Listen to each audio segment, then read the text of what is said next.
Alors bonjour Monsieur Pierre Chanoine. Nous allons évoquer donc votre carrière aéronautique, qui fut une carrière longue et brillante, avec un certain nombre de chapitres très importants.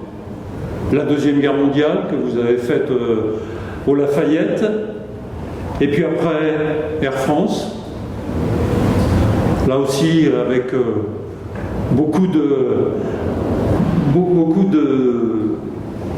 d'épisodes très brillants et très notables. Et puis, bon, on parlera du Concorde évidemment, et puis on parlera de l'Aéroclub de France que vous avez présidé entre 1992 et 1994. Et puis on pourra parler éventuellement un petit peu de la revue Icare aussi, qui est une revue célèbre et très brillante que vous avez créée. Alors, pour commencer, dites-nous un petit peu ce qui vous a conduit vers l'aéronautique militaire, et vers l'aéronautique en général d'ailleurs, mais d'abord vers l'aéronautique militaire. Mes parents demeuraient entre le métro, disons au métro Convention à peu près, et mon père, il était dans la police, un petit inspecteur, et il avait des horaires réguliers, et quand j'ai eu 4 ans, j'allais à l'école maternelle, et il m'emmenait à côté, je crois que c'est le jeudi qu'on travaillait, enfin on était de repos, il m'emmenait quand il était libre à côté, à pied, au terrain d'aviation d'Issy-les-Moulineaux, qui était un champ de manœuvre pour l'infanterie, qui est devenu, avec des usines autour, il est devenu terrain d'aviation. Il y a Voisin qui s'est installé, il y a Nieuport qui s'est installé, etc. Samson, on construisait des avions et on faisait les essais sur le terrain d'aviation d'Issy-les-Moulineaux.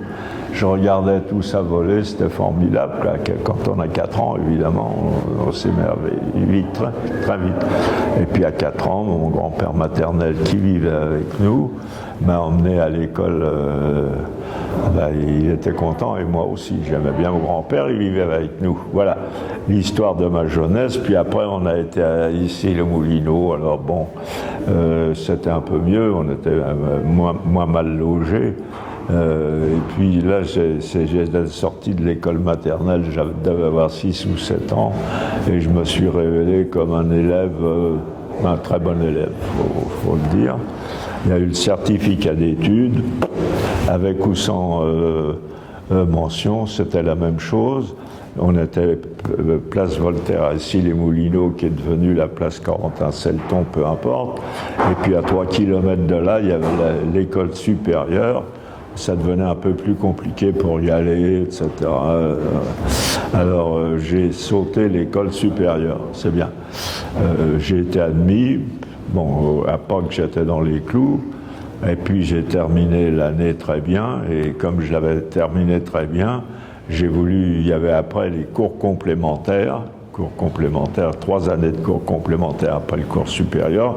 J'avais sauté le cours supérieur, je me récupère, et j'ai demandé à sauter la 3e année pour tomber directement dans la 2e année de cours complémentaire. Ça a été évidemment un petit peu difficile puisqu'il y avait 44 élèves et j'ai commencé 41e, 31e, 21e au mois d'octobre, 10e, etc. à Noël, et puis à Pâques j'étais 3e et j'ai jamais pu faire mieux, mais j'ai fait quand même en 2 ans ce que d'autres faisaient en 4 ans, donc j'étais un bon élève. Et là, c'était coincé, il n'y avait rien, on devait avoir ci, on devait avoir ça, on n'a rien eu. Ceux qui étaient dans les 10 premiers ont renouvelé, ce qui fait qu'ils ont fait en 5 ans ce que moi j'ai fait en 2 ans, mais en 5 ans, ils n'ont jamais fait plus que moi. C'est-à-dire, moi j'ai fait 2 ans, en 2 ans j'ai fait... Comme on faisait une demi-journée d'école, il y avait une journée consacrée aux cours complémentaires, etc., au dessin industriel et au travail du bois ou du fer. J'ai choisi le bois, donc j'ai travaillé le bois et j'ai fait dessin industriel, j'étais très très bien noté. À 14 ans, il n'y avait plus rien pour moi qui se présentait. Après, oui, Un an après, ils ont enfin trouvé une solution, mais là, il n'y en avait pas. J'ai travaillé chez un géomètre comme apprenti, et au bout de 6 mois, j'étais dessinateur d'exécution, c'est-à-dire que tout ce que je faisais, c'était évidemment faisable et de beaucoup par le géomètre expert qui m'employait. Je faisais 9 fois 54 heures par semaine et j'allais au cours du soir pour compléter en particulier physique, chimie, l'aérodynamique, puisqu'il y avait l'aviation populaire, et on a eu en 1936, avec le Front populaire, des ingénieurs qui venaient le soir faire des cours d'aérodynamique qui m'intéressaient beaucoup. Voilà. Alors en 1936, les choses ont changé. J'ai eu une très grave opération d'urgence. Mon patron, géomètre expert, il m'a dit un matin, oh là là, ça va pas, non. Il a mis la main sur mon front, il m'a dit, j'appelle tout de suite le docteur Ballet, qui était un de ses amis, un ami de mon père, qui est venu tout de suite à l'hôpital, hop, terminé. On m'a mis sur un billard, on m'a opéré, on m'a dit que c'était une appendicite, très bien. Au bout de 3 semaines, ça n'allait pas du tout, je ne peux pas manger, j'avais une fièvre de cheval, etc. Et mes parents étaient venus me voir, qui était réservé aux visites, évidemment. Et le tout bip qui m'a opéré, M. Meyer, passe par là, et puis il dit à mes parents, c'était un jeudi, emmenez-le chez vous, il sera mort dimanche. Mon père, il a fait ni une ni deux, il était petit inspecteur à la préfecture de police, il est revenu avec le professeur Desplat dans cette chambre ici, les Moulineaux, de l'hôpital qui avait 40 lits, il a fait le vide autour, il a mis un rideau autour du lit, la charrette est arrivée avec tout ce qu'il fallait, il a trouvé 4 plutôt costauds etc., qui m'ont tenu les bras et les jambes, et il a rouvert tout. Alors là, j'ai poussé des décibels, c'est sûr, parce que pas endormi du tout. Puis tout s'est écoulé. Alors l'appendicite banale, c'était une péritonite purulente dès le début. Donc inévitablement, erreur de diagnostic quand même. Alors je suis sorti après sur des béquilles, j'arrivais pas à marcher, j'ai récupéré, etc. Et puis, bon, disons que peu importe, j'ai repris du travail comme dessinateur, etc. Même, peu importe. Alors, je me suis engagé quand la guerre est arrivée, l'aviation, ça m'intéressait. J'avais l'intention aussi de faire ça. Donc, je me suis présenté à l'école de l'air, je sais pas, le lendemain ou le surlendemain de la déclaration de guerre. Et j'ai été surpris d'être reçu par un adjudant-chef qui m'a dit « Mon petit gars, c'est bien de t'engager. Excuse-moi, je n'ai pas les formulaires, il faudrait que tu viennes dans 3 semaines. » Or, tous les Français savaient, depuis qu'on avait laissé 1500 nazis pénétrer l'arme à la bretelle en Rhénanie et qu'on n'avait pas réagi. Évidemment, si on avait réagi, on aurait eu 30 morts. La mentalité, après les carnages de 1917 et autres, c'était l'esprit plus jamais ça. Donc tout, mais pas la guerre. Alors, on a peut-être économisé la vie de 30 personnes, mais je me souviens, je demeure rue Danzig. Quand je dis je demeure rue Danzig, personne ne sait pourquoi. Or, mourir pour Danzig, à l'époque, tout le monde savait ce que c'était, puisque l'accord Ribbentrop-Molotov est arrivé, et dans la foulée, il y a eu la déclaration de guerre. Mais eux avaient signé non-agression, Molotov, Ribbentrop, mais en plus, il y avait un accord secret, c'était le partage de la Pologne. Et le partage de la Pologne, c'était le couloir de Danzig. Et tout le monde avait dit à l'époque, oh, mourir pour Danzig, mais aujourd'hui, personne ne sait que Danzig, on a peut-être économisé la vie de 30 ou 40, c'était impossible. Les Français n'auraient pas compris. Donc, on a laissé tomber Danzig, ça a coûté 60 millions de morts, quand même. Voilà. Alors après, donc vous êtes engagé quand même dans l'aviation. Oui, alors déjà que là j'ai perdu quand même 3 semaines.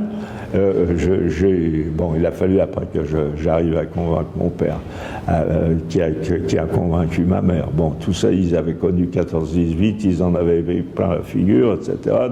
Des pertes aussi. Ils n'étaient pas très très chauds. J'étais le seul survivant de mal, si je puis dire.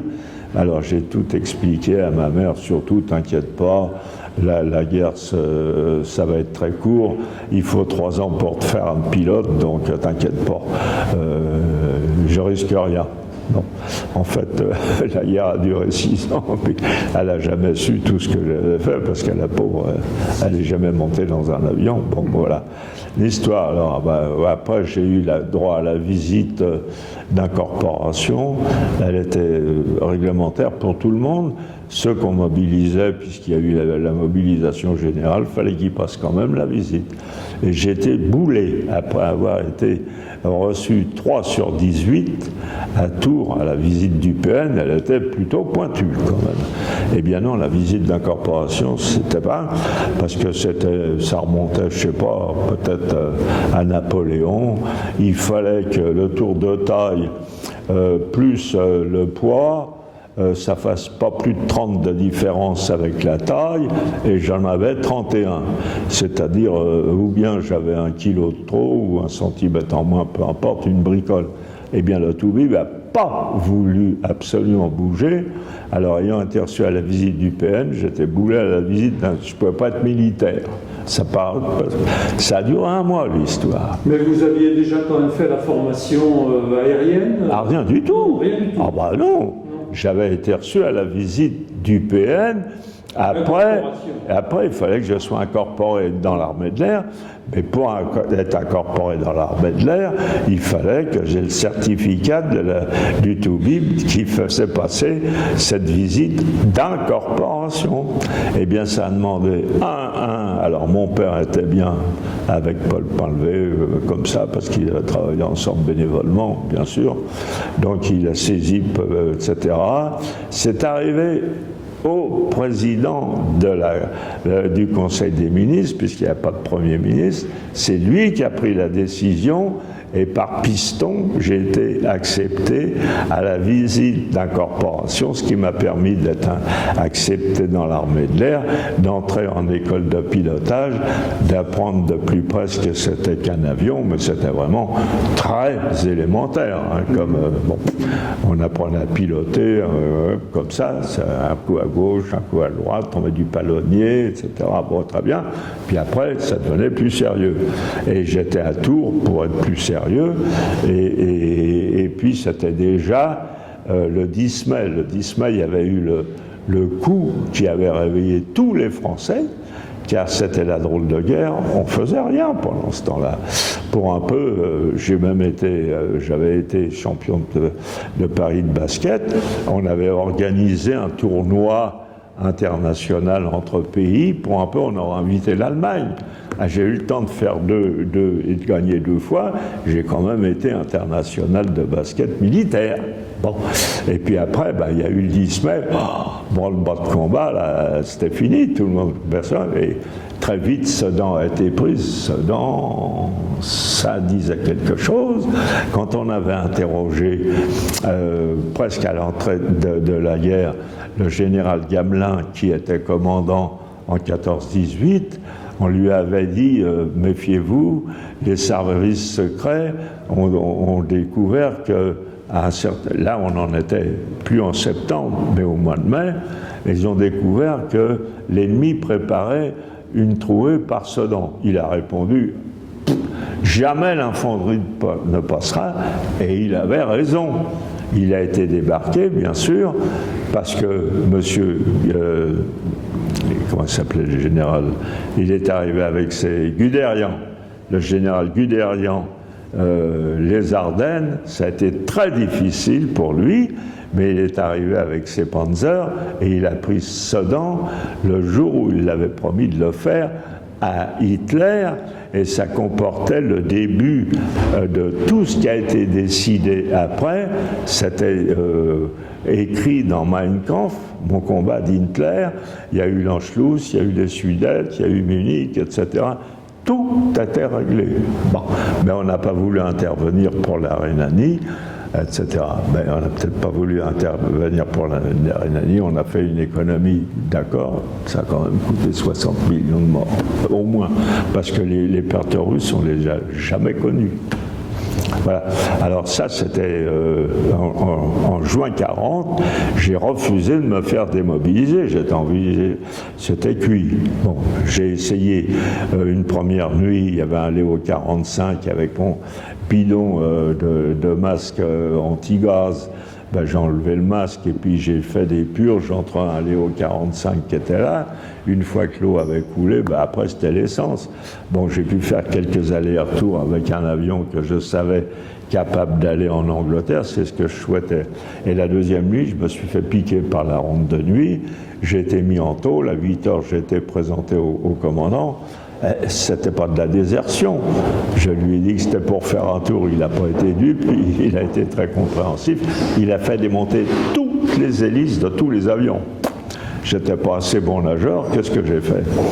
Ben, vous saviez déjà piloter alors, hein, vous, ah bah oui. Vous avez déjà subi oui. les différents stades. Oui, bah oui, quand même. Ben, il me manquait 4 mois pour être complètement opérationnel, alors que dans d'autres compagnies, c'est-à-dire anglaises et américaines, ils faisaient un pilote de chasse en 8 mois. Or, moi, j'étais dans l'armée de l'air depuis 8 mois, il me manquait 4 mois. Parce qu'on n'était pas très bien organisé, il faut le dire. Hein. Bon, ceci étant, j'ai refusé d'être démobilisé. Je crois que j'étais d'ailleurs le seul de l'école de pilotage où tous étaient engagés pour la durée de la guerre. Mais il y en a qui étaient là, ils avaient déjà acheté un costume fantaisie avec des boutons dorés. Moi, j'étais là pour apprendre à piloter. Et surtout pas pour faire du cinéma avec une casquette pour envoyer à la fiancée la photo, quoi. Bon. Je crois vraiment que j'ai été le seul. Peut-être qu'on en était deux, parce que j'en ai retrouvé un autre après, mais il n'était pas à la même école. Mais il était au même niveau que moi. Il lui manquait 4 mois aussi. Bon. On était, parce que des écoles de pilotage, on a transformé à cause de l'aviation populaire qui avait été créée, c'était une bonne chose. En 1936, ça avait été transformé, militarisé, et il fallait loger les gens. Alors ils étaient logés dans le patronage du bled à côté, mais le terrain avec les avions, ils étaient là, transformés avec des pilotes de réserve qui étaient moniteurs, ça suffisait pour la première école. Après, ça devenait plus sérieux, c'était l'école auxiliaire, puis il y avait l'école de chasse pour terminer. Bon, ben moi, à Tours, à la mi-janvier, à la mi-juin, il me manquait 4 mois pour être sergent pilote, et ça me suffisait, puisque j'avais une école première, c'était militaire, fait le peloton de caporal et le peloton de sergent, ça me suffisait, je voulais être sergent pilote, le reste m'en foutait du vent, voilà. Alors là, il y a eu les pourparlers, on a dit, on l'a su, le 16, le président du Conseil a démissionné parce qu'il avait signé avec Churchill au mois de mars un accord disant que pas de paix séparée. Donc Churchill, quand il a vu que Sedan était pris, il a dit ça sent mauvais. Avant Dunkerque, il a retiré les 350 000 soldats qu'il avait mis dans le nord de la France pour les récupérer pour lui. Il n'a pas perdu un seul. Bon. Et puis, on a dégommé Gamelin, et on a mis qui à la place? Monsieur Weygand. Alors, il était en Syrie, le temps qu'il prenne l'avion pour Tunis, il change d'avion à Paris, il s'arrête 24 heures avec le gouvernement. Quand il est arrivé sur place le 19 juin, il avait déclaré avant, avec la ligne Maginot, nous ne risquons rien. S'il y avait un conflit, nous l'observerions à l'abri de notre ligne Maginot, qui avait été mal construite, puisqu'il y avait eu une discussion entre M. Maginot, ministre de la Guerre, et le maréchal Pétain, qui était quand même maréchal de France, qui était ambassadeur en Espagne, et qui était venu en France, et il s'était accroché avec M. Maginot. Et Maginot a dit au maréchal, monsieur le maréchal, vous avez peut-être gagné Verdun, mais ici, je suis le ministre de la guerre, c'est moi qui commande. La ligne Maginot, elle sera construite comme moi. pas comme vous le souhaitez. Et on a laissé 65 km d'ouvert, c'est-à-dire qu'on avait fermé à clé la porte, mais la fenêtre était ouverte, ce qui est pour pas vexer les gens du plat pays. Donc on leur avait fait confiance et on pensait que Hitler, ça serait pas le Kaiser. Hitler, il s'est pas mal foutu de la neutralité des Pays-Bas. La ligne Maginot, il faut le dire, elle a servi à rien. Elle a coûté très cher, elle n'a servi à rien. Voilà. Et là, au mois de juin, quand j'ai appris que le 17, les pourparlers d'armistice étaient démarrés par le maréchal Pétain, et il n'y avait pas d'autre chose à faire pour sauver le minimum. Donc moi, je me suis senti libéré, je n'étais pas démobilisé, j'ai fait du wagon-stop d'avion à bestiaux, qui partait vers le sud, je ne sais pas où j'allais, hein, mais je me tirais parce que les conditions d'armistice, si ça dure 4-5 ans, 4-5 jours, peut-être qu'on va sauver un peu de meubles. C'est un armistice, c'était pas un traité de paix. Hein, bon. Alors, je me suis retrouvé à Jean-la-Garenne, et la base, c'est une belle base. Ils étaient loin de la guerre, bien sûr. L'armistice a été signé comme prévu le 22, il s'était écoulé pendant 5 jours. Moi, on m'a traité bien, sur la base très bien. J'ai même été logé chez l'habitant, La Plume d'ailleurs, avec un bel édredon en plume, très bien. Et l'armée de l'air a commencé à s'organiser là. Elle a pensé qu'on pouvait faire dans la zone qui nous était réservée, la zone libre, quelque chose pour essayer de limiter la casse. Ils ont inventé les cas de jeunesse, ils se sont arrangés avec la Savoie, ça a été organisé en 8 jours. C'est pas difficile. Tous ceux qui ont été volontaires sont allés en Savoie, on était militaires, mais en civil. Habillés un peu comme les chasseurs alpins, mais en civil.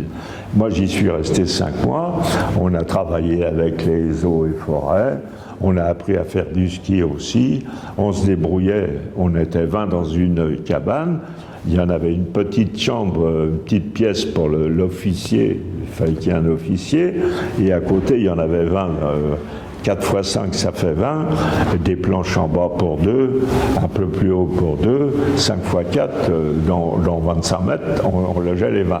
Et on se débrouillait, chacun son tour, on faisait le ménage, on cassait le bois, etc., on faisait du feu, la cuisine, on se débrouillait. Bon, on s'est débrouillé comme ça pendant 5 mois, et le 1er mars, on a eu la permission de rejoindre l'armée de l'air. Or, quand au mois d'octobre, j'avais appris que le maréchal Pétain avait serré la main à Montoire à Hitler, ça m'avait glacé les sangs jusqu'au bout, et après je me suis dit, c'était peut-être pas idiot, parce que ça lui a permis de dire à Hitler, sans doute, j'ai besoin de 100 000 hommes en Afrique du Nord pour me défendre contre les Anglais. Et il y a eu une armée de 100 000 hommes en Afrique du Nord, qui a été la première armée française qui a quand même pesé de son poids. Alors, bon, c'est très difficile, je ne connaissais pas toutes les ficelles, mais ça m'avait bouleversé, parce que, bon, enfin bref, de toute façon, je me suis donc retrouvé par cette voie-là, j'ai rejoint l'armée de l'air, je me suis trouvé dans un bled dont j'ai oublié le nom, une base aérienne, on m'a fait passer une visite médicale, etc., j'allais pour l'armée d'Afrique. Hein. Bon. Donc il fallait que je cours le 100 mètres en 13 secondes. Bon, tout ça, ça a été visite médicale un peu bidon. Et de là, je suis allé avec toujours militaire à Marseille et puis à Marignane. Ou plutôt le contraire, à Marignane et à Marseille, d'où j'ai embarqué pour Oran, toujours militaire. À Oran pour Rolisane, à Rolisane pour Sétif, à Sétif pour Meknès. J'étais toujours bien noté partout. Donc je demandais aussitôt que j'avais... Je suis allé à Rolisane 4 mois, ça servait à rien, j'avais fait le peloton de sous-officiers, ça suffisait. Alors on a baptisé ça le CPSO, c'est-à-dire cours supérieur pour les sous-officiers de carrière. Je peux vous dire qu'à Rolisane, à 45 à l'ombre, il n'y avait pas d'ombre. Ça, c'est pas marrant. Or, on avait droit à 2 litres d'eau tous les jours, et tirés au sort. Et hop, après on en manchait par ordre alphabétique, parce que le dernier qui tirait ces 2 litres d'eau, alors les tonneaux, ils étaient quand même à l'ombre. Mais on faisait cuire des œufs dans le sable à Rolisane. Bon, et on ne se marrait pas. Eh bien, moi, j'ai fait partie de ceux qui, arrivant à la fin, il y avait des petites bêtes dans l'eau. On les enlevait et on buvait l'eau. Et puis après, c'était le copain qui avait eu de l'eau propre, qui, ça, chacun son tour. C'était comme ça, c'était inévitable. Voilà. Alors les Toubibs se sont fâchés. Ils ont trouvé qu'on poussait un peu parce qu'on avait inventé, comme brimade, pour ceux qui étaient des fortes têtes, on avait inventé le système des bataillons d'Afrique, c'est-à-dire que c'était le tombeau. C'est-à-dire que celui qui... la prison, ça ne lui suffisait pas.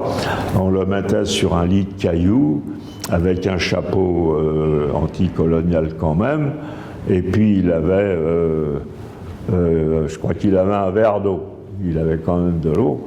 Enfin, c'était pas marrant. Alors les Toubibs se sont opposés au tombeau, ça s'appelait comme ça, au tombeau. Bon, ils n'en mouraient pas tous, mais tous étaient atteints, et c'était pas marrant. Alors ils ont supprimé cette brimade, et puis bon, j'ai été très bien classé à la fin, puis de là j'étais assez tif, j'avais un petit rôle technique, de là j'ai demandé Fès, j'ai eu Meknès, et puis à Meknès, j'ai passé un examen civil, parce qu'on avait le droit à 24 heures de temps en temps, comme tout le monde, hein, bon, quand on est militaire.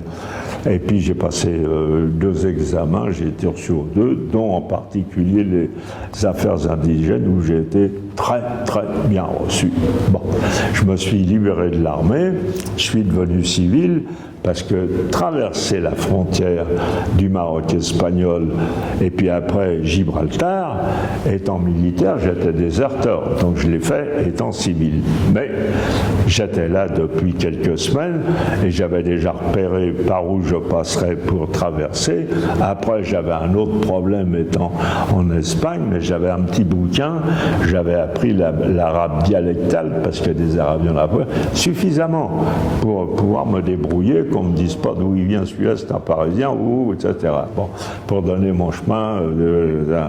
Donc je me débrouillais, tout ça c'était prévu. Et après, il fallait que je repasse la frontière pour aller à Gibraltar. Là, je ne sais pas du tout comment ça serait passé. Il y a eu le 8 novembre où les Américains ont cassé Casablanca, tous les bâtiments en béton flottant. Bon, ils ont cassé parce qu'eux, quand ils bombardaient, c'était toujours à 10 000 mètres. On ne prenait pas de risque. Toulouse, paf, ça a été la guerre. Et puis, je ne sais pas combien de les pauvres, on leur a dit, allez bombarder en Allemagne, mais bombardez plus en France, parce que la précision, ils s'en foutaient, ils ne voulaient pas perdre de personnes.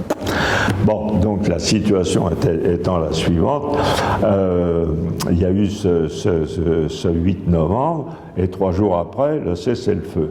Donc là, nous avons trahi les conditions d'armistice. Ça tombait le 11 novembre, ben oui, le cessez-le-feu, et toute l'armée allemande a occupé la zone libre. Bon, on avait eu l'histoire de Marcel Kébir, on peut en parler.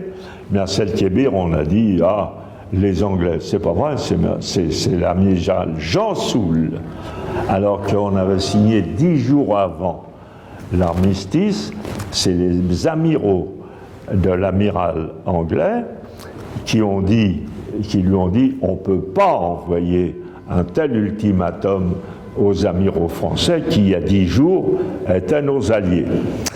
L'amiral anglais a accepté de rallonger 2 paragraphes qui rendaient les choses parfaitement claires. Équipage réduit, où vous voulez, à New York, aux Antilles, vous inquiétez pas, si votre flotte immobilisée, pourvu qu'elle ne serve pas l'ennemi, on s'arrangera toujours. Et puis M. Jansoul a oublié, il a volontairement pas transmis à l'échelon supérieur les 2 paragraphes. L'ultimatum étant terminé depuis 6 heures, les Anglais ont ouvert le feu. Ils ont coulé le Bretagne. Le bateau a été coulé. 1300 morts, dont on aurait pu faire l'économie. Alors évidemment, ils ont été inhumés à Merciel-Kébir dans le système. Croyants ou pas, ils avaient tous une croix avec leur nom. Et puis, il n'y a pas longtemps, quelques années, n'insistons pas, toutes les croix ont été cassées.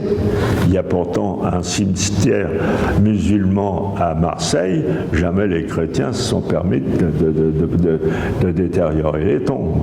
Là, on a tout cassé. Et le gouvernement, pour ne pas faire d'histoire, a mis des pierres. Bon, voilà. L'histoire, etc. Mais on peut dire, moi je dis, M. Jansoul, il est coupable. Voilà. Mais après, en 1947, il l'a reconnu, mais la mafia des marins, c'est pas rien. Les amiraux entre eux, dans ces cas-là, en 1947, on a blanchi Jansoul, on n'en a plus parlé. Et quand, le 11 novembre, les Allemands ont envahi la zone libre, l'amiral Delaborde, qui avait une flotte monumentale, il a dit « Allez, cap au sud, dans la rade de Toulon ». Alors je sais bien qu'un gros bâtiment, pour chauffer le moteur, il faut 24 heures. Mais il aurait pu au moins essayer de faire quelque chose. Rien. Toute la flotte coulait à Toulon. Et si on l'avait eu, on aurait eu peut-être un poids supérieur, à condition de jouer avec les autres, bien sûr. Et là, on n'a rien eu. Et alors, je dis toujours que les marins, j'ai d'excellents marins, amis, très bons. À l'école navale, ils sont formidables, mais quand ils deviennent amiraux, ils commencent à tomber dans la politique. Enfin, il y a eu des erreurs monumentales de fait et qui ont coûté des vies, etc. Ce qui fait que les choses se sont normalisées. Et moi, je me suis trouvé dans cette situation. Je me suis dit, où je continue à traverser, ou bien tout est en clair, je téléphone à la base aérienne de Fès en disant, voilà, je suis démobilisé, je suis civil, je suis prêt à reprendre du service quand vous voulez, il me manque 4 mois, etc. Il m'a dit, vous inquiétez pas, on s'occupe de vous. J'ai encore perdu 2 mois. Bon, alors on me remobilise et on m'affecte à l'escadron d'entraînement de Marrakech. Marrakech, c'était la base qui formait les pilotes. Ah ben, je me dis, ça tombe bien, tout va très bien. À la base, à l'escadron d'entraînement de Marrakech, je tombe sur le colonel de Villepillière de réserve, qui était le patron du jury qui m'avait accepté comme agent des affaires étrangères quelques mois avant. Bon, oui, quelques mois, pas longtemps, quelques semaines. Bon, il me reconnaît, bon, il m'avait jamais vu. J'avais été questionné à l'oral par des capitaines, lui il était au-dessus, mais il avait vu après, il m'a dit, je connais votre CV, pas de dessin. Il m'a dit, il vous manque 4 mois, on est samedi, lundi, vous recommencerez l'école de pilotage, de terminer, en 4 mois vous serez opérationnel. Mais il y avait un capitaine, Krumbach, enfin peu importe le nom, ça me reviendra, qui était polytechnicien, qui avait donc 5 ou 6 ans de plus que moi, qui a dit, c'est moi le patron de l'escadron d'entraînement, j'ai là 15 Saint-Cyriens de la dernière promotion 39, c'est-à-dire les sous-culots, les derniers, vraiment les derniers, ils étaient 15 pas une heure de vol. Je préfère m'occuper d'eux que de chanoines réservistes. Les réservistes, j'en ai rien à faire. Bon, alors j'ai demandé son rapport. Il m'a reçu. Et il m'a reçu dans son bureau, c'est normal. Dans son fauteuil, c'est normal. J'étais devant lui, c'est normal. On est au garde à vous pendant 3-4 ans. Et après, c'est repos. Alors, j'étais devant lui. J'ai pu lire. Alors, il m'a expliqué qu'il n'en avait rien à faire des réservistes, ça ne l'intéressait pas, que c'était comme ça, il avait pris une décision, c'était irréversible. Et derrière son fauteuil, j'avais pas été sévère avec le maréchal Pétain. Le 17 juin, il n'y avait pas d'autre chose à faire que l'armistice. Mais là, il y avait un portrait du maréchal qui faisait 1,50 m de haut, 1 m de large, où il avait écrit au feutre noir Va, nous t'irons chercher, ce jour viendra peut-être, car nous t'avons pour Dieu, ne t'ayant vu pour maître. Alors le maréchal Pétain, fallait faire un choix quand même, là bon, je ne vais pas l'assommer, mais à ce point-là, c'était quand même énorme. Et la preuve, il n'a pas fait une guerre terrible. J'ai retrouvé ses traces après. Polytechnicien, il a terminé général de brigade, commandeur de la Légion d'honneur. Il n'avait pas dû faire des choses extraordinaires. Mais quand même, ça m'avait un petit peu refroidi qu'il y avait un choix à faire. Il ne faut pas oublier que quand les Américains et les Anglais se sont récupérés en Afrique du Nord, le président Roosevelt, en janvier... Ah, pardon. Ah oui, je me suis un peu déboutonné, pardon. Oui, en janvier, Anfa avait réussi à réunir le général de Gaulle. Il n'était pas au courant qu'il débarquait en Afrique du Nord. Il avait réussi à réunir le général de Gaulle et le général Giraud. Le général Giraud était un général d'armée qui avait été fait prisonnier en 39-40, qui s'était échappé de son oflag avec une corde de 90 mètres à 60 ans. C'était pas n'importe qui, 5 étoiles. Et puis De Gaulle qui en avait 2 à titre temporaire pendant 17 jours. C'est un gamin. Et De Gaulle, quand même, il avait la France libre derrière lui. Et Giraud, il avait quand même son passé, il était honorable. Eh bien, Roosevelt les a réunis à Anfa tous les deux. Il a eu un mal fou de faire en sorte que Giraud et De Gaulle se serrent la main. Là, on était début 43. Quand en mars 43, et De Gaulle, il a joué une partie formidable qu'il a gagnée, contre Giraud, il n'en fallait qu'un. Il a été décrété légalement représentant du gouvernement français de la France libre en mars 43. Bon, alors là, il était consolidé. Il a nommé Maximens directeur des transports, puis après 44 LGAC, etc. Il ne faut pas oublier aussi qu'il a nommé, il faut le savoir, Maximens. Maximens, il était piston, c'est-à-dire ingénieur arts et manufactures. Il était aussi licencié en droit quand Léon Blum a pris le pouvoir en 1936. Il ne faut pas oublier que Léon Blum, il était tout seul. À ce moment-là, les SFIO étaient plutôt socialistes et contre le maréchal Pétain, etc. Eh bien, il y avait une majorité de SFIO qui était plutôt contre le maréchal Pétain. Eh bien, Maximens a accepté les pleins pouvoirs au maréchal en juillet 40. Jules Motte, qui était exactement son frère jumeau, à part qu'il n'était pas piston, il était polytechnicien, il avait 4 ans de plus, il était comme lui, franc-maçon, même loge, etc., beaucoup de choses. Mais il avait fait la guerre 14-18. Il avait la croix de guerre de 14-18 et celle de 39, etc. Et il avait voté contre les pleins pouvoirs. Il est revenu comme président après, alors que Maximens n'est jamais revenu comme président. Il a été directeur des transports, du SGAC, d'Air France, mais jamais. Alors c'est paradoxal parce qu'il y en a un quart qui a voté pour De Gaulle, pratiquement contre Pétain, et puis ben, ça n'a pas changé grand-chose. Et bon, enfin, de toute façon, il s'est récupéré bien, mais il n'a jamais été ministre. Bon, petit détail qu'il faut savoir quand même. Voilà. Alors, toute question, je réponds. Oui, oui. Alors vous, votre cas personnel, alors, vous avez quand même fini par passer... alors là... Alors, ce que j'ai fait... Par quelle voie puisque le capitaine de réserve d'Oredet Jules Pierre m'avait dit, je ne peux plus rien faire pour vous, Donc le capitaine machin, peu importe son nom, veut pas de vous, parce que vous êtes réserviste, faites une chose, les EOR. Mais les EOR, là maintenant on est un peu plus libre, mais on ne l'était pas beaucoup avant.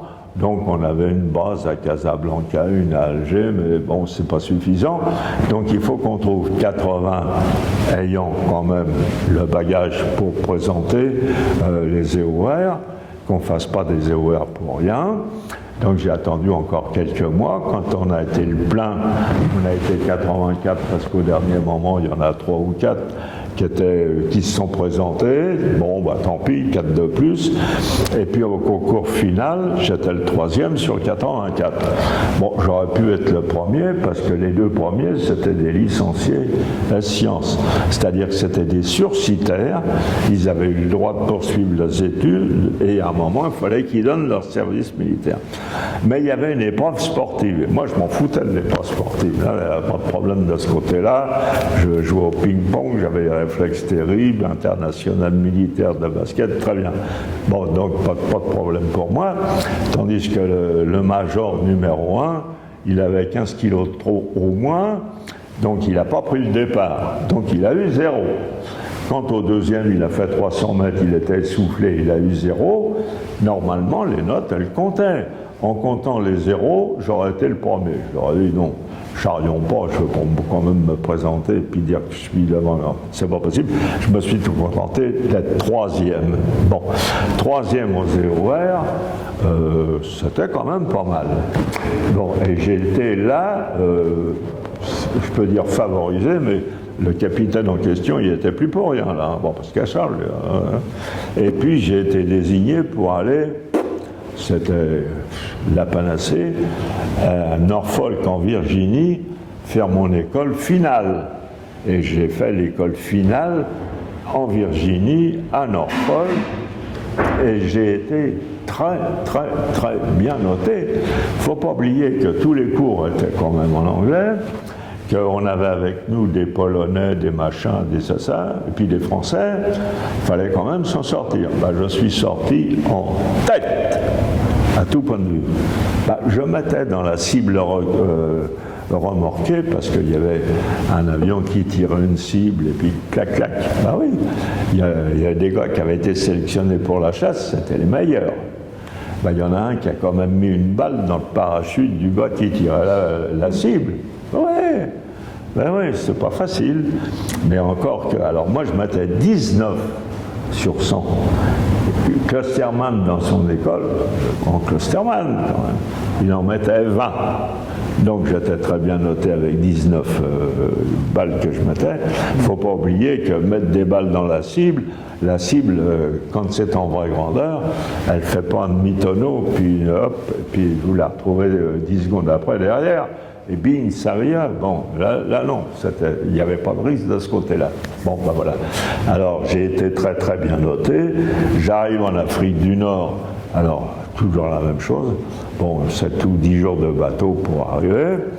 Alors, pris en compte, d'accord, on m'envoie à Oran. C'était leur groupement, toujours la mauvaise organisation. On a encore perdu presque 2 mois.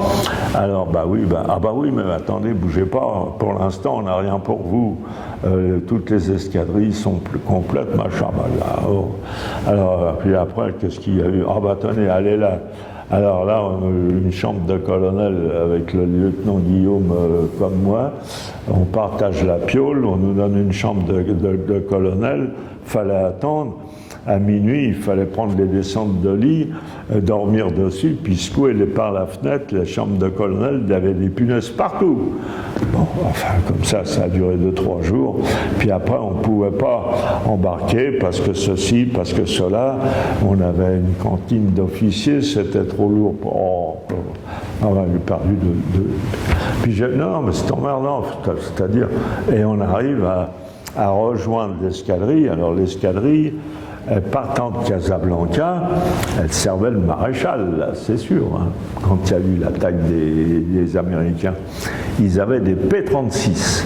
Le commandant du groupe Lafayette, il avait une crise de rhumatisme. 6 enfants.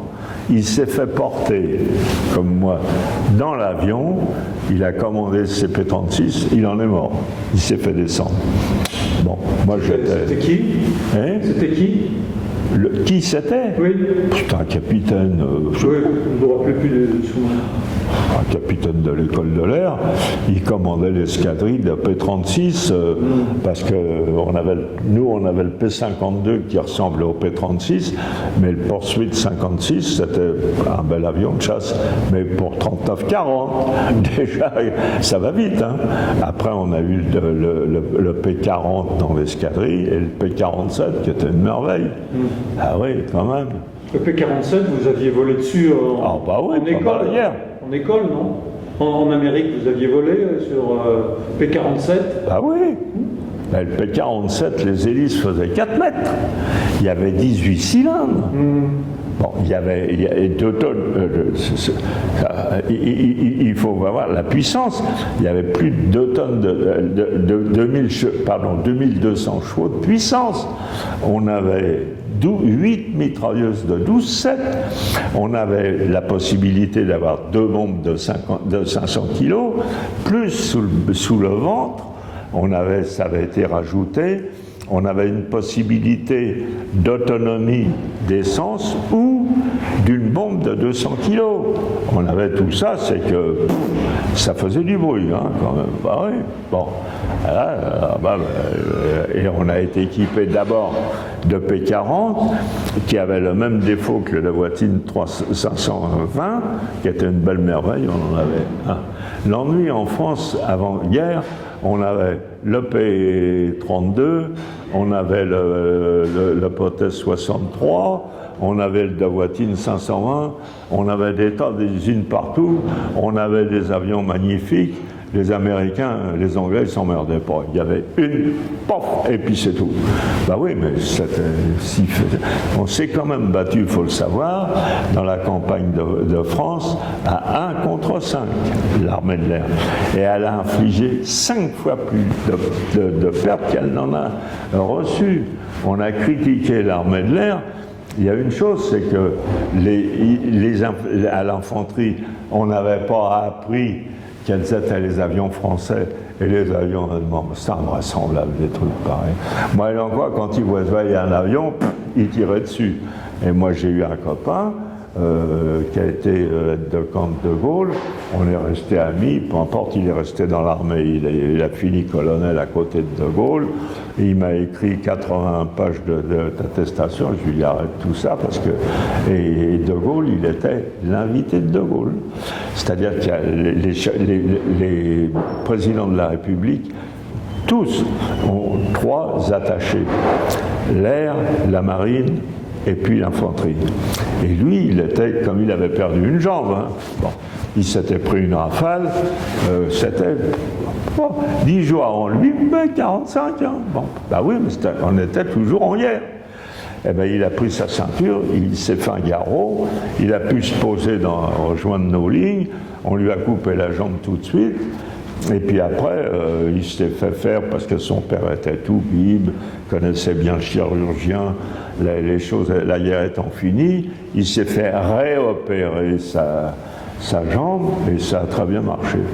Il s'est dit, au point où j'en suis, mon père voulait que je sois tout bib, j'ai pas voulu, je suis dans l'armée de l'air, ils m'ont nommé capitaine, j'ai eu mes 2 bacs avec mention la même année, bon, je vais rester dans l'armée avec une jambe.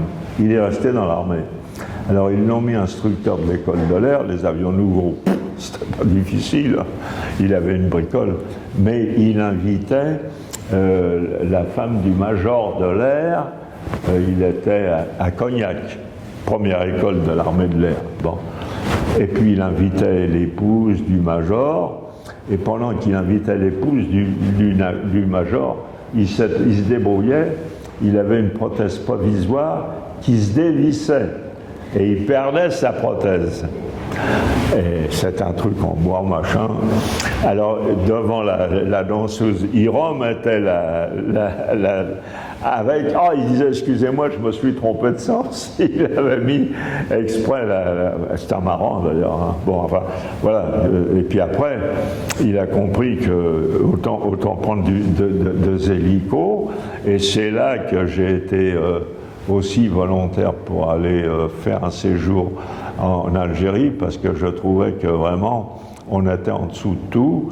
Léon Blum avait fait quelque chose d'intelligent, parce qu'il ne faut pas oublier que les Arabes qui venaient de l'Est, quand ils sont arrivés en Afrique du Nord, ils ont libéré les Kabyles de l'esclavage.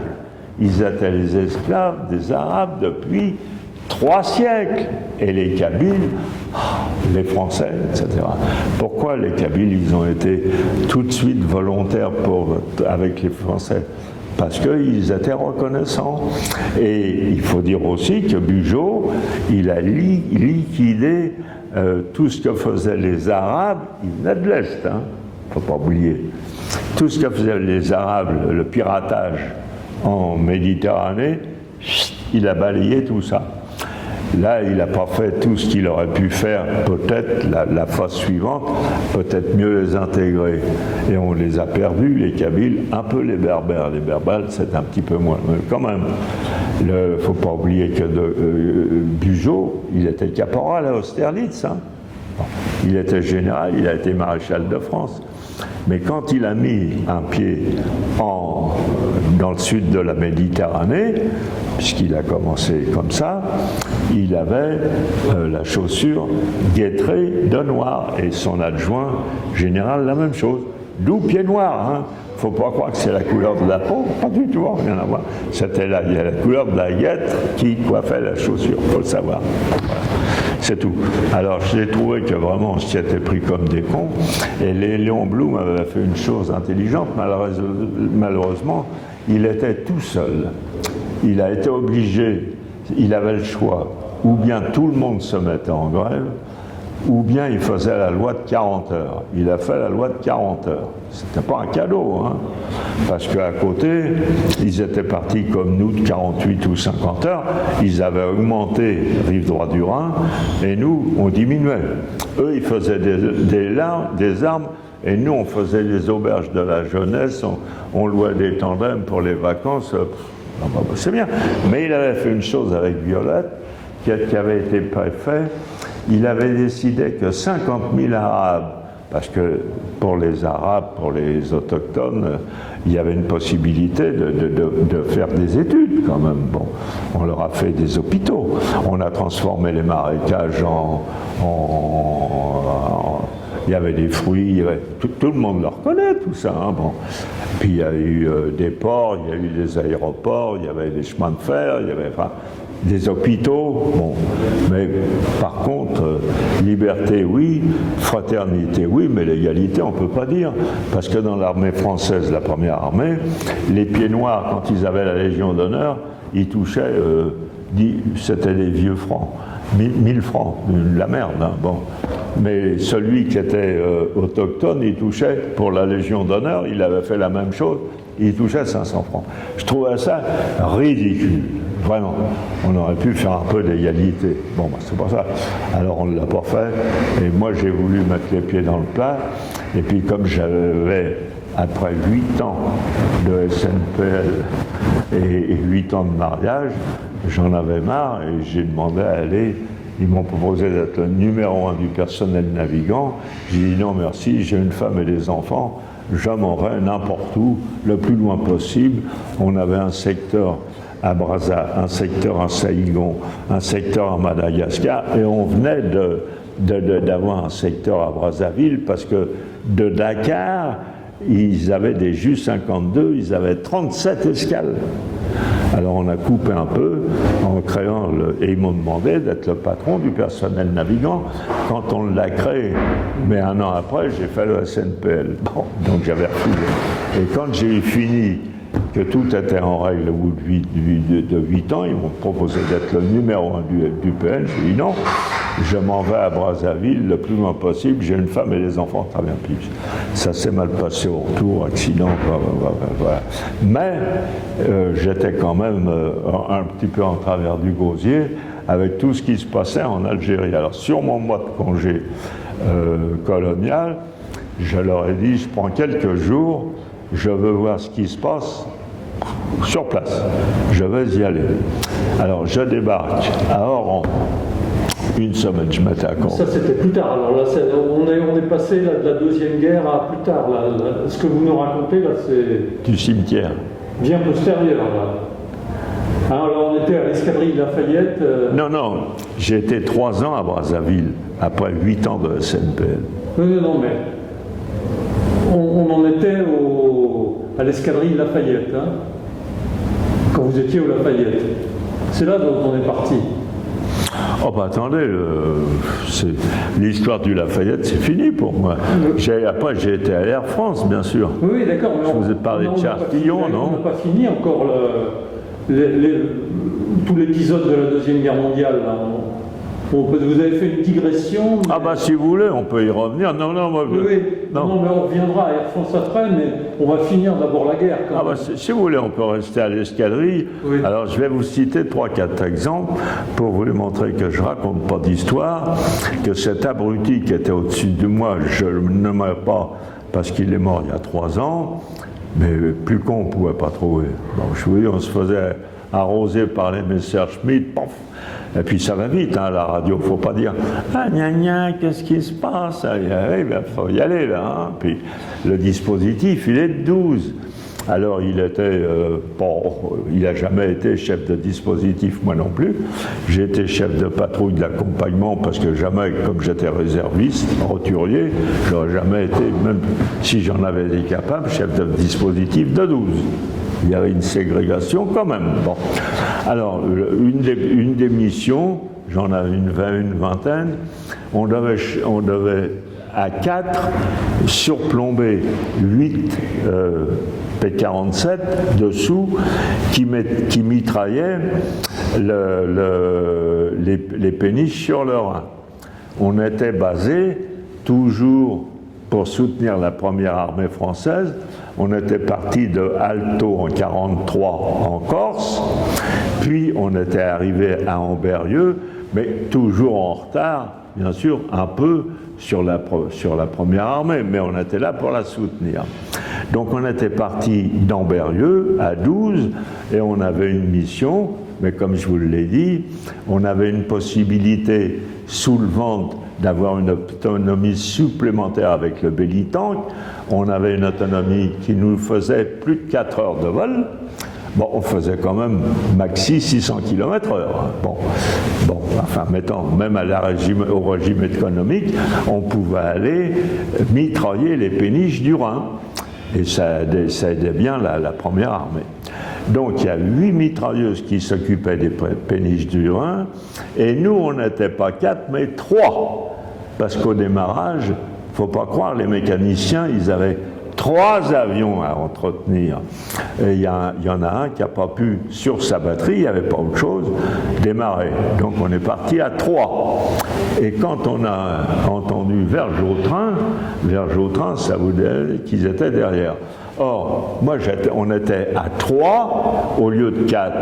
Alors moi, je surveillais celui qui était là, et lui, il surveillait moi, et j'avais les Messerschmitt qui piquaient du soleil à 27 contre 3. Bon. Je me suis démerdé, et dans la citation, il était dit, a su, par sa manœuvre pleine de sang-froid, neutraliser la chasse ennemie. Mais si j'avais, parce qu'on a tout de suite été que 2, lui, hop, terminé. On n'était que 2, et à 2, donc assume par sa manœuvre pleine de sang-froid, neutraliser la chasse ennemie. J'étais avec mon patron, tous les deux, on s'est payé 27. Les Messerschmitt 108 à réacteur, hein, bon, qui piquaient du soleil. Si j'avais été d'active, moi j'avais la main sur la gâchette, forcément. Hein. J'ai vu passer un jeune sans doute, sous mes moustaches, je fous une giclée, ça fume. Bon, il est mort, il n'est pas mort, etc. Ils auraient pu mettre, si j'avais été d'active, invraisemblable. D'abord, ils auraient dit, quand même, oui, ils avaient bien mis, a su par sa manœuvre pleine de sang-froid neutraliser la chasse ennemie. Il a oublié de dire qu'ils étaient 27 et qu'on n'était que 3 au début. Et tout de suite, on n'était plus que 2. Et puis moi, je m'empionnais, je protégeais mon chef d'équipe qui m'a remercié parce que je l'avais bien protégé. Mais quand j'ai foutu ma rafale, on aurait pu mettre aussi, invraisemblablement, détruit un avion. Si j'avais été d'active, il l'aurait fait. Et j'aurais eu, au lieu d'avoir une citation à l'ordre du corps aérien, au bout de, je ne sais pas, 25 miss, j'aurais eu une citation avec l'armée et on m'aurait donné la Légion d'honneur dans la foulée. Bon, alors ça c'était une chose.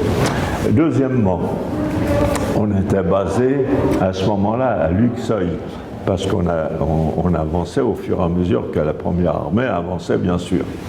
Alors, étant à Luxeuil, on avait eu une mission en Allemagne, et au retour, c'était bouché à Luxeuil, on s'était passé, c'était un samedi soir, posé à Tantonville, à côté de Nancy.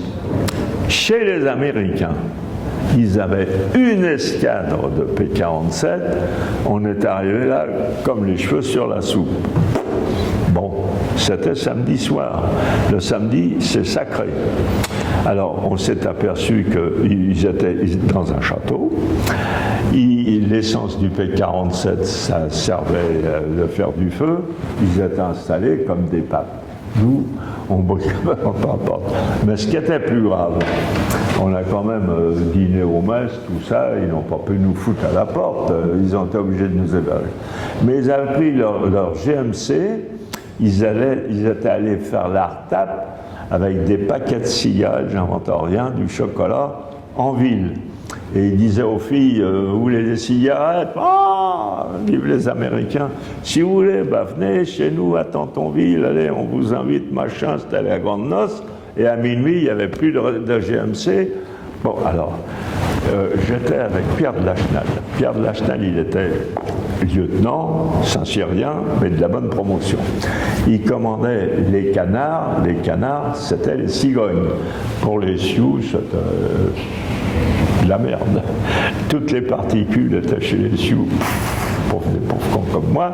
Enfin bref, c'était une erreur. Voilà. Et je dis à de Lachenal, on ne va pas laisser les choses se passer. Oh, ben lui, c'est pour nos oignons. Je dis, je regrette beaucoup. C'est des filles, elles n'ont pas eu de chocolat, de cigarettes, on les attire, puis maintenant il n'y a plus de GMC pour les... Oh, il me dit, je peux rien faire. Je dis, t'inquiète pas. Alors j'ai été voir le colonel, je lui en anglais forcément. Je lui dis, voilà mon colonel, la situation, les femmes c'est pas forcément des putains, les Français c'est pas forcément des... Si on leur offre un litre de vin, ils vont être contents peut-être, mais les femmes on leur offre un cigarette, machin, on les invite à danser, elles boivent un pot, puis il n'y a plus personne pour les rencontrer. Il est chez elles, je lui dis, j'apprécie pas. Il m'a dit, je vais régler ça. Il a réglé ça. Il a dit au type de GMC, allez, en ville, et il a dit aux filles, celles qui veulent rester là, vous restez là. Celles qui veulent rentrer chez elles, vous rentrez chez vous. Voilà. Bah oui, bah de Lachenal, officier d'actif, s'est dit, qu'est-ce que je vais encore aller foutre les pieds là-dedans? Bah, faut savoir prendre des responsabilités de temps en temps. Alors, ça c'est un détail. Mais étant à Luxeuil, on avait touché, le capitaine, c'était de... merde. Ça va me revenir. Bon, bref, il était, paraît-il, major de l'école de l'air qui était né 10 ans avant. De l'Épinay. Bon, j'étais un bon pilote, mais alors lui, la paperasse, il s'en foutait complètement. Alors son adjoint, bon, de mon planet, mais il ne faut pas l'écrire, celui qui était con comme un balai, il me matraquait, j'étais un minable, un ceci, cela, puis lui, il s'en foutait, il signait votre terminal. Ce qui fait qu'il y avait un autre qui était de la même promo que de l'Épinay, qui s'appelait De Percave, qui, de Casablanca, avait obtenu une permission pour aller voir ses parents à Paris. Son père, M. de Percave, avait fait directeur commercial de chez Renault. Quand même. Il est revenu, mais il n'avait pas de mission. Alors, il l'avait pris de l'Épinay, puisqu'il était de la même promo, il l'avait pris comme équipier, et trois missions après, il le nomme chef de dispositif. Alors, ça scandalisait tout le monde, parce que le gars, il ne pouvait pas savoir. Élève la partie. Alors, on a un objectif, c'est le père Cave qui est le patron. Moi, je suis chef de patrouille d'accompagnement. Il se fait descendre sur l'objectif. On avait à mitrailler et bombarder un nœud qui emmerdait l'armée française. Il y avait là tout ce qu'il fallait. Ça, il fallait le casser. Et autour, il y avait 4 batteries de DCA pour protéger tout ça. Il s'amène sur l'objectif, paf, première rafale, hélice calée, il dit je rentre. J'étais le plus ancien après lui. Je dis je prends, j'y vais tout seul, bougez pas. Je me suis payé, parole d'honneur. Alors il fallait que je fasse attention. Je ne peux pas passer à 600 à l'heure. Bon, pour éviter, j'ai passé à la vitesse mini, et puis pof, celui qui m'attendait, il était feinté, parce que, alors avant qu'il retourne, je me suis payé les 4 batteries. Et après, j'ai cassé au milieu les bombes. Voilà. Eh bien, tout a été cassé, tout a été mis sur le compte de M. de Percave. Parole d'honneur sur la tête de mes enfants. Hein. Pas une balle il avait tiré. Mais il fallait qu'il ait la Légion d'honneur avant moi. Et moi, j'ai eu rien. Alors, oui, puis l'autre aussi, comme ça toujours. Le rédacteur, un jour, j'ai râlé. Il me dit, vous êtes officier, oui, d'accord, de réserve. Pour nous, c'est de la merde. Il n'y a qu'une chose qui compte pour moi. Il faut que tous les gens n'ont pas encore une particule, mais c'était ça, qui sont des officiers d'actifs dignes de ce nom. C'est eux qui doivent avoir la Légion d'honneur et pas vous. Bon. Alors, au lieu d'avoir la Légion d'honneur comme j'aurais dû l'avoir, alors en plus, les 15 derniers jours, sauf mon ami Tesser qui a perdu une jambe, mais ça pouvait arriver, bon, on avait pratiquement interdiction de voler. On nous a mis des gens qui étaient à l'état-major, qui n'avaient pas de mission de guerre. Alors 15 jours avant, on ne peut pas dire que c'était rare, la DCA il n'y avait plus, la chasse non plus. Alors ils faisaient 5 missions, et ils repartaient avec une croix de guerre. Petite croix de guerre, mais croix de guerre quand même. Ils avaient fait la guerre.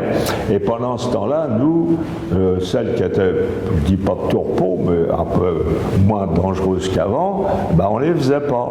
Il s'est démerdé pour qu'il me manque 3 missions pour être Légion d'honneur, malgré tout ce qu'il avait fait, à chaud. Je n'ai pas vu la Légion d'honneur à chaud. Je n'ai rien dit, on ne peut rien dire. Bon. 15 ans après, ou 10 ans après, je pense, oui, ils m'ont quand même donné la Légion d'honneur à l'usure. Comme ça, oui, ça va. Je prends la Légion d'honneur.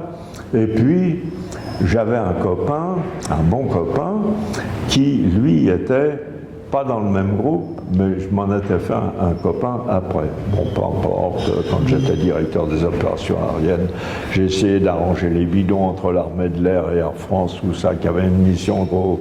J'ai fait tout ce que j'ai pu pour. Bon, très bien. Et puis, j'ai failli réussir, et finalement, j'ai été voir le général qui s'appelait Villasec, qui était DPMA. Je crois qu'il était divisionnaire, peut-être pas corps aérien, c'est-à-dire 3 ou 4 étoiles. Je lui ai dit, mon général, quand je suis arrivé à l'escadrille La Valliette, vous y aviez été avant moi, très bien, bon, ça va. Puis voilà, je trouve parfaitement idiot que l'ENAC forme des pilotes qu'on n'utilise pas dans l'armée de l'air en cas de besoin. Nous, Air France, nous avons une mission de défense nationale, nous sommes 99% État, je trouverais tout à fait normal que les commandants de bord d'Air France aient des missions en cas de besoin, défense nationale. Oh, elle m'a dit oui, c'est une bonne idée. Je lui dis par contre, je ne vais pas vous demander que les pilotes de l'ENAC civils fassent une qualification de pilote militaire pendant votre année de service, puisqu'ils devaient 1 an de service militaire, mais vous pourriez les prendre comme navigateurs, ils apprendront quelque chose, ils apprendront ce que c'est que l'armée, la discipline. Me dit, je suis tout à fait d'accord. Bon, il y a eu des pourparlers, il y a eu...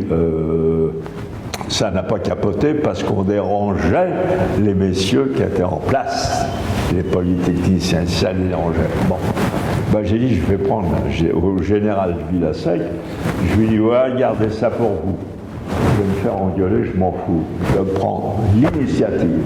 Je suis directeur des opérations aériennes, ça ne me coûtera pas 1 centime. Je vais prendre autant de pilotes que vous voulez, puisque vous voulez qu'on leur donne le PP1, pilote professionnel première classe, par équivalence quand ils ont fait 15 ans de service de sergent-pilote.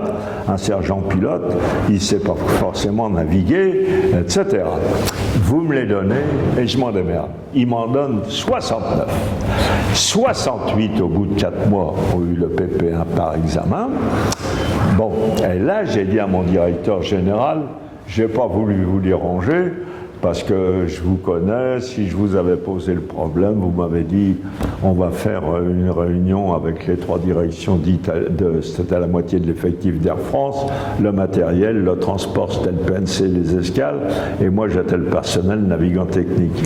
Et je lui dis, il le savait, la moitié de l'effectif est à Orly. Bon, si moi je vous pose un problème, monsieur le directeur, vous avez des ingénieurs à chef dans les 3 directions, j'en ai un paquet, aussi une trentaine de supérieurs, etc. Vous allez créer une commission.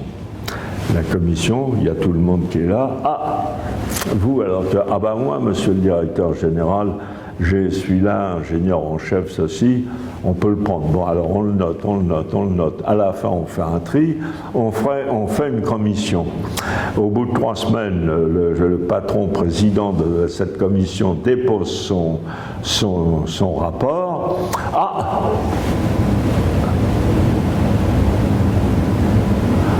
Non, mais... Non. Donc... il y a toujours quelqu'un qui dira bon, ce point-là, il faut l'éclaircir. On va créer des sous-commissions. Le SNPL, pour une fois, menace de faire grève parce qu'il trouve anormal qu'on donne par équivalence des examens qui s'obtiennent par... des licences qui s'obtiennent par examen, c'est pas normal. Donc vous aurez au moins une grève du SNPL. Alors j'ai pris l'initiative de « Ah !» il me dit « c'est bien ».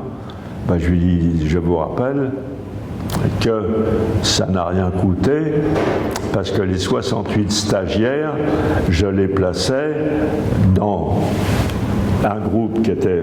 On louait nos services. On avait une école réputé. Donc, il faisait un jour de la navigation pendant que les autres faisaient de la radio, les autres mécaniques de vol, les autres mécaniques moteurs. Ça n'a rien coûté. Ils arrivaient le matin, repartaient le soir, c'est leur problème. Ils avaient, comme les gens d'Air France, le tarif de la cantine pour déjeuner. Bon, et ça a marché. Tous, sauf un, ont été reçus par examen. Elle m'a dit, c'est pas mal. Bon, je vais m'arranger. Alors, il a fait une réunion avec l'armée de l'air, les généraux étaient là, les cadres supérieurs d'Air France. Qu'est-ce que tu crois qu'il a dit? Il a dit, bon, messieurs, Air France, compte tenu de ce qu'on avait compris que les sous-officiers, au bout de 15 ans, risquaient d'être représentants de commerce, c'était c'était gênant, dans la mesure où nous avons, nous, Société nationale, des gros porteurs.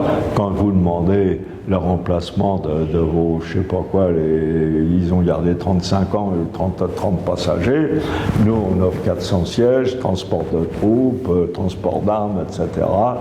Donc il faut quand même qu'il y ait un échange des deux possible. Alors nous avons mis au point ceci, donc nous sommes là pour nous féliciter de ce que 68 sous-officiers pilotes resteront peut-être sous-officiers pilotes, mais peuvent être copilotes et éventuellement s'ils travaillent commandant de bord. Bravo, monsieur le directeur général, il n'aurait jamais dit que c'était chanoine, surtout pas. Il a ramassé tout ça pour lui et allons-y. Et puis il n'en est rien sorti.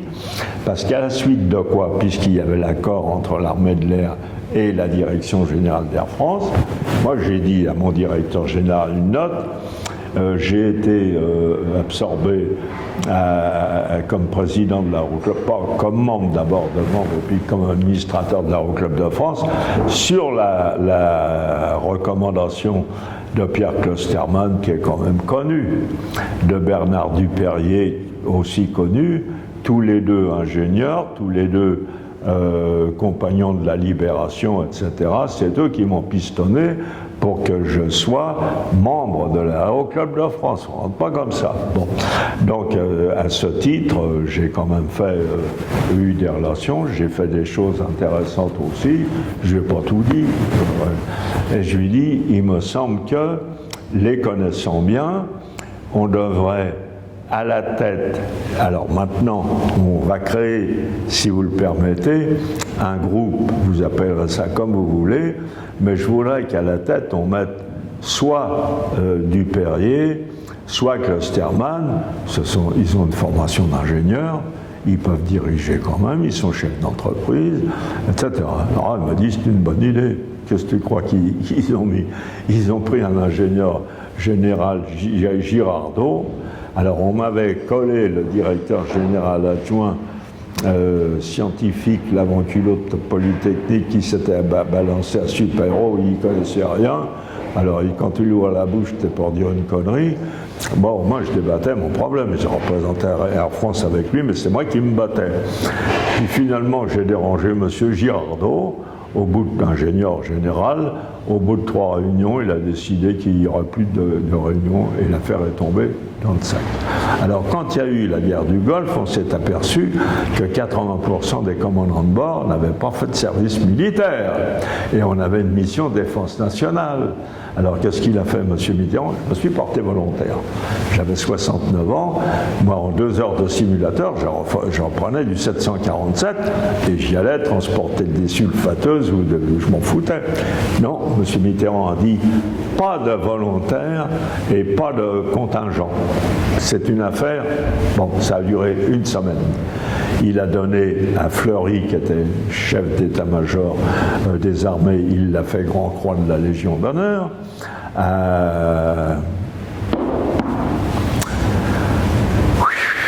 Ça va me revenir. Celui de la Latte qui avait 3 étoiles, il l'a laissé avec ses 3. De la Croix de Vaubois. De la Croix de Vaubois qui avait épousé la fille du général Giraud. La petite fille. Moyennant quoi, elle n'aimait pas De Gaulle.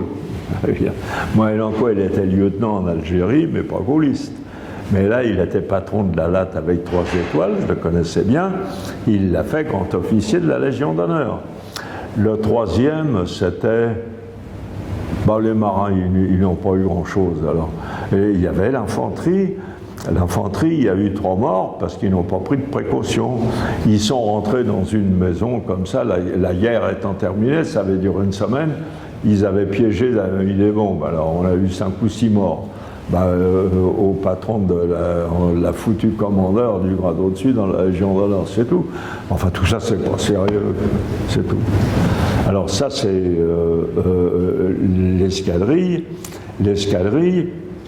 Alors, j'ai fait quand même quelques missions en Algérie et j'ai réussi à voir des choses que je n'aurais pas dû voir. En Algérie, à quel moment là? Oui, j'étais comme lieutenant de réserve. Ah oui? Oui, j'étais en congé. Non, j'étais en congé colonial. Bon, j'étais un petit peu dans l'armée, c'est vrai. J'étais en congé colonial d'1 mois. Mais j'ai pris 1 semaine pour aller faire des missions. J'avais mis. À quel moment ça? Hein? À quel moment? 59. Alors, j'avais mis, en fondant ICAR, dans le comité d'honneur, monsieur Jacques de Montravel, qui coiffait et les canards et les sioux. Super-héros. Il avait 42 ans, il est devenu chef de la division fusée de Sud Aviation, quand même. Et il avait 42 ans. Mais j'étais resté bien avec lui, on déjeunait ensemble de temps en temps, puisque je l'avais mis dans le comité d'honneur d'ICAR. Bon. Et je lui ai dit, moi je veux aller, il m'a dit, je vous aiderai. J'arrive à Zenata, d'abord à Oran. Je vais voir le chef d'escale, je lui dis, voilà, je suis clac, boum, machin, il y a un lieutenant depuis 20 ans, ça n'a pas d'importance, je vais faire des missions, etc. avec vous. Bon, vous inquiétez pas, je m'occupe de vous. Et puis, paf, il était 18h, je rentre en civil. Bon, je me dis, je suis là en civil, on ne m'a même pas habillé, rien, je vais ressortir. Je ressors en civil, je rentre après avoir dîné en civil dehors, on ne me demande même pas mes papiers. Je dis, mais qu'est-ce que c'est que ce travail? On est en guerre, qu'on le veuille ou non, puisqu'on avait mobilisé le contingent. Je dis, ben, je rentre comme ça, je dis, il y a quelque chose qui ne va pas dans ce... Bon, le lendemain, on m'habille, machin, je dis, moi, j'ai rien à foutre à Zenata, moi, ce que je veux aller, c'est dans un... où ça bouge. Alors, je téléphone de Montravel, je dis, voilà ce qui se passe, il me dit... Vous inquiétez pas, je suis venu avec le général Bonamy qui est auprès du pouvoir, clac, 2 heures après, je bougeais, Jabal Kamel, je ne sais plus si c'est Zenata ou pas, enfin, les deux. Et il m'a dit, vous ne cherchez pas à savoir, vous allez être servi. Là, la grosse opération, et là, j'ai participé. Et j'ai trouvé une chose, il n'y avait pas pensé. Les hélicoptères, on ne s'en servait pas. Or, on a perdu dans cette... on a fait 72 Félaga prisonniers. Moi, j'ai fait mes missions avec mon T6, machin, etc. Et j'ai vu que les gars, on avait perdu 6 militaires. Ils crapahutaient pour aller en haut, à pied. J'aurais dit, enfin, mais merde. Alors, je suis interrogé. On m'a dit, bon, bah maintenant les missions sont terminées, vous avez fait ci, vous l'avez fait, tout ce que vous avez fait, vous l'avez fait très bien, vous inquiétez pas, ça va aller. Alors, ils m'ont foutu la croix de la valeur militaire, bon, pas tant. Et puis, on me dit, maintenant, il faut toujours être méfiant, il y a un petit terrain, là, au pied du Djebel Tamena, un petit terrain d'aviation. Vous allez y aller avec un équipier qui sort de l'école de l'air. Je lui ai dit, ben, jeune homme, tenez, c'est vous le chef de patrouille, il y a 5 km à faire, je serai votre équipier, ça va vous faire plaisir. Il s'appelait Delon. Très bien. Alors, on arrive sur place et je vois une grande tente. Il y avait le colonel qui avait commandé l'opération, alors tous les prisonniers rentraient, 72 prisonniers en sortaient. Et moi, je dis au gars qui rentrait, je voudrais voir le colonel. Pourquoi? Bah parce que, voilà, alors bon, je me présente au colonel, je lui dis, ça tombe bien parce que j'ai été président du SNPL, bon, j'avais un secrétaire général adjoint, Rémi Touangin, qui était secrétaire général adjoint fondateur, je sais que c'est votre cousin. Donc on peut parler, quand vous voulez, très bien, etc. On parle. Je lui dis, bon, bah écoutez, moi j'arrive de Paris, on dit toujours que les ceci, les cela, les harkis, les machins, on raconte des tas d'histoires, des tas de conneries. Et puis Robert Lacoste et Guy Mollet n'ont pas fait mieux que les autres. Hein. Bon. Donc il y a peut-être quelque chose à faire. Et je lui dis, bon, quand même, moi je suis idiot. A priori, je ne connais pas. Je ne suis pas breveté de l'école de l'air. J'ai vu qu'on avait tué 6 militaires, je les ai vus, il y avait les blessés. J'ai dit aux médecins auxiliaires qui étaient mobilisés, puisque c'était le contingent, et moi je lui ai dit, docteur, je regrette beaucoup, mais vous donnez toujours la priorité aux aux blessés musulmans. Il devrait y avoir l'égalité. Il m'a dit non, monsieur, occupez-vous de ce qui vous regarde, machin, je fais ce que je dois faire, etc. Je dis au colonel, je ne veux pas. Parce que manifestement, il avait été mobilisé, il était là, mais c'est vrai qu'il privilégiait les moins blessés s'ils étaient musulmans plutôt que les soldats français. On avait quand même eu 6 tués.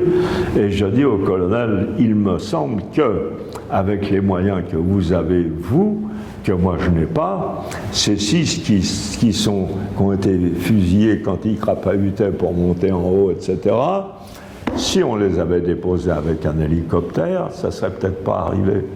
Eh bien, ils ont trouvé après qu'avec les hélicoptères, on pouvait faire des opérations qui coûtaient moins cher.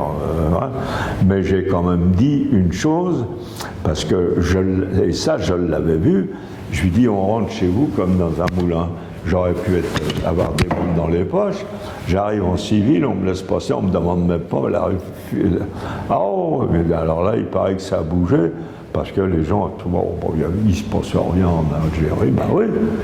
Puis on a eu et on a fait la connerie qu'il ne fallait pas faire, c'est les accords d'Évian.